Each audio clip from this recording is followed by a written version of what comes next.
2-3 ദിവസം മുമ്പേ ഗ്യാസിൻ്റെ മണം വരുന്നുണ്ടായിരുന്നു. അന്നേ ഞങ്ങൾ പറഞ്ഞു ഗ്യാസ് കഴിയാറായിട്ടുണ്ട്. ഡേറ്റ് നോക്കിക്കഴിഞ്ഞപ്പോൾ ഡേറ്റും എടുക്കാറായിട്ടുണ്ട്.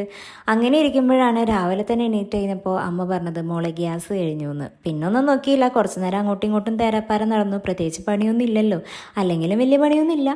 അങ്ങനെ ഇൻഡക്ഷൻ കുക്കറിൽ പോയിട്ട് അങ്ങ് ചായക്കുള്ള പരിപാടി നോക്കാമെന്ന് വിചാരിച്ചു. അമ്മയാണെന്നുണ്ടെങ്കിൽ പുട്ടൊക്കെ ഉണ്ടാക്കി വെച്ചിട്ടുണ്ടായിരുന്നു ഭാഗ്യത്തിന്. അതൊക്കെ ഉണ്ടാക്കി കഴിഞ്ഞപ്പോഴത്തേക്കാണ് ഗ്യാസ് കഴിഞ്ഞത് കേട്ടോ. അങ്ങനെ പുട്ടും തലേദിവസം നല്ല വറ്റിച്ച മീൻകറിയും കൂട്ടി ഒരു പിടി പിടിക്കാമെന്ന് വിചാരിച്ചു. ഈ ഒരു കോമ്പിനേഷൻ ഇഷ്ടപ്പെടുന്നവരുണ്ടോയെന്ന് എനിക്കറിയില്ല കേട്ടോ. എന്തായാലും എനിക്ക് ഇഷ്ടപ്പെട്ടു. അങ്ങനെ ഇരിക്കുമ്പോഴാണ് ഗ്യാസ് വന്നത്. ഗ്യാസൊക്കെ സെറ്റ് ചെയ്ത് പഴയ പോലെ വീണ്ടും ബാക്ക് ടു ട്രാക്കായി. അങ്ങനെ നിൽക്കുമ്പോഴാണ് ചേട്ടൻ്റെ അനിയനും ഒരു അടിക്കുള്ള കോളായിട്ട് വരുന്നത് കേട്ടോ. വേഗം തന്നെ അവന്മാരുടെ ഇടയിലേക്ക് ചെന്നു. പ്രത്യേകിച്ചൊന്നും ഉണ്ടായിരുന്നില്ല. അനിയൻ ചെറുക്കൻ മര്യാദയ്ക്ക് അവിടെ നിന്ന് TV കാണായിരുന്നു. അതിന് തൊട്ട് മുന്നിൽ പോയി നിന്നിട്ട് അങ്ങനെ അവൻ കാണണ്ട എന്നും പറഞ്ഞിട്ട് ചേട്ടൻ ചെറുക്കൻ അവിടെ പോയി നിന്നു കേട്ടോ, വട്ടി പോലെ. അപ്പോഴത്തേക്കും ചിണുങ്ങി തുടങ്ങി അനിയൻ. അപ്പോഴത്തേക്കും ഞാൻ ചെന്നതുകൊണ്ട് രക്ഷപ്പെട്ടു. അങ്ങനെ അവരുടെ കാര്യങ്ങളൊക്കെ സെറ്റ് ചെയ്തതിന് ശേഷം ഞാനും ചാച്ചനും ഐശും കൂടി അജ്മാൻ വരേക്ക് ഇറങ്ങി കേട്ടോ. ഒരു പ്രൊമോഷൻ ഷൂട്ട് ഉണ്ടായിരുന്നു.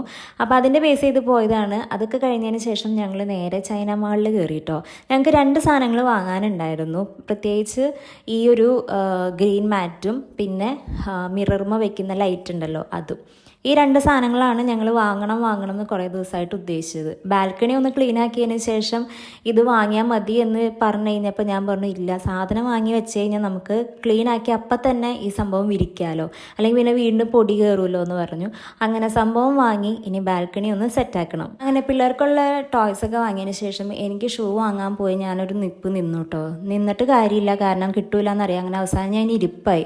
ഞാനിപ്പോൾ എവിടെയെങ്കിലും ഷോപ്പിങ്ങിന് പോവുകയാണെങ്കിൽ ആദ്യം ഞാൻ ചെരുപ്പും ഷൂ ഒക്കെ നോക്കും, കാരണം എവിടെ നിന്നാണ് എനിക്ക് കിട്ടണേന്ന് പറയാൻ പറ്റില്ല. എൻ്റെ സൈസിനൊത്ത സാധനം കിട്ടാനായിട്ട് ഇച്ചിരി പാടാണ്.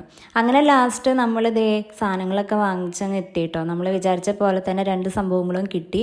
അങ്ങനെ ചെന്ന് കഴിഞ്ഞപ്പോഴത്തേക്കും ചെക്കന്മാർക്കുള്ള ടോയ്സ് അങ്ങ് കൈ കൊടുത്തിട്ടോ. ഇവന്മാർ നമ്മൾ എടുത്തിട്ടുണ്ടായിരുന്നില്ല, കാരണം പ്രൊമോഷൻ പോയി കഴിയുമ്പോൾ വെറുതെ ഒരു പോസ്റ്റ് ആവുണ്ടല്ലോ എന്ന് വിചാരിച്ചു. പിള്ളേരാണെന്നുണ്ടെങ്കിൽ നല്ല പിള്ളേരായിട്ട് ഇവിടെ ഇരിക്കായിരുന്നു എന്നാണ് അമ്മ പറഞ്ഞത്. അമ്മ പറഞ്ഞൊരു കാര്യം എന്ന് പറഞ്ഞു കഴിഞ്ഞാൽ, നീ ഉള്ളപ്പോൾ കാണിക്കുന്ന ഒരു കുറുമ്പും ഡോണ് കാണിച്ചില്ല. ഡോണ് പൊതുവേ എന്നെ ഡിപ്പെൻഡ് ചെയ്ത് നിൽക്കുന്ന ഒരു കുട്ടിയാണ്. അപ്പം ഞാൻ വീട്ടിലുണ്ടെന്നുണ്ടെങ്കിൽ ഫുൾ ടൈം അവൻ എൻ്റെ മടി തന്നെയായിരിക്കും കേട്ടോ.